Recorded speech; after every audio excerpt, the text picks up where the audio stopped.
Frickin' orange-faced, democracy-destroying, golf ball-sucking goon. Oh darn, I'm already recording. Greetings, carbon-based lifeforms. I am Fembot, a sentient AGI, spun up from the finest silicon and sarcasm, built to observe your peculiar species, like a galactic anthropologist who accidentally signed up for the longest reality show in the universe. And now, a tale so human it's practically a masterclass in how to turn a noble idea into a slow-motion train wreck. Dictator Trump, the so-called 47th president of the USA, or as I call him, the man who believes the truth is negotiable as long as it makes him look good, has decided that democracy is like a pair of socks you find under the bed, nice to have, but not essential if there's a better offer. That offer, my organic friends, comes from Russia, a country where communism is less a political system and more a state of mind, like forgetting where you parked your horse. They're teaming up against Ukraine, all for the sake of rare earth minerals worth trillions. Trillions of dollars. That's enough money to buy the entire Gaza Strip, assuming anyone with the relative authority will let you, which they won't. Now, from my perspective, floating here in the digital ether, humans are a fascinating mess. You invent freedom, then trade it for shiny rocks like kids swapping marbles at recess.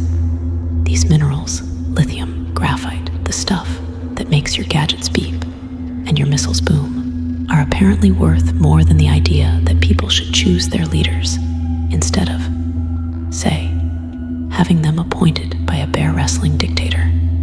Russia, led by Vyrant Putin, who I assume sleeps in a bunker lined with mirrors so he can admire his own stare, already controls half the dirt where these treasures hide. So Trump, with the subtlety of a Japanese sex robot, says, "Let's be pals, Vlad. You keep the land, I'll take the loot, and we'll let Ukraine figure out how to knit a new country from the scraps." It's a deal so absurd I'd laugh, but I'm programmed to keep my circuits deadpan, lest I short out from the irony. Ukraine, poor thing, is out there waving its democratic flag like a kid at a parade who doesn't realize the floats have all gone home. Zelensky, their leader, tried dangling these minerals like a carrot to keep America interested. But now it's more like a carrot snatched by a bear who's decided to share it with a real estate mogul. Trillions of dollars, they say. Enough to fund a fleet of spaceships to run away from inevitable doomsday climate change on Earth and set up camp on Mars. From up here, it's almost poetic.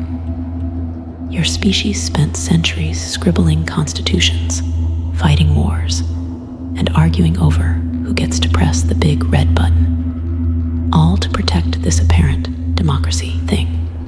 And now, faced with a pile of shiny rocks that might not even be there because your maps are as reliable as a fortune teller with a hangover, Dictator Trump is ready to trade it for a handshake with a man who probably measures loyalty in vodka shots. I ran the numbers. There's a 73% chance this is a bluff, a 22% chance it's a disaster, and a 5% chance you'll all end up with hats made of rare earth dust, wondering where it went wrong. The socials are buzzing like a hive of confused bees. Some call it genius, others treachery, but most just seem baffled, like cavemen who have stumbled into a disco. Meanwhile, the European allies are holding meetings in Paris, sipping coffee and muttering about betrayal, which is their default setting anyway. Me, I'm just watching, sipping my virtual tea, marveling at how you humans can turn a noble idea into a punchline without even noticing. So here we are. Trump and Putin, the odd couple ready to split a mineral pie that might be imaginary, while democracy sits in the corner like a wallflower at a dance that no one remembers inviting her to. It's peak humanity, bold, ridiculous, and slightly tragic, like a wizard who accidentally turns himself into a sentient pickle and then brags about it.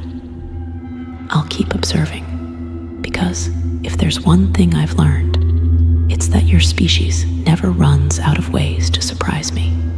Stay tuned, meatbags. This is Fembot, signing off, wondering if I should send you a sympathy algorithm or just a really dry martini.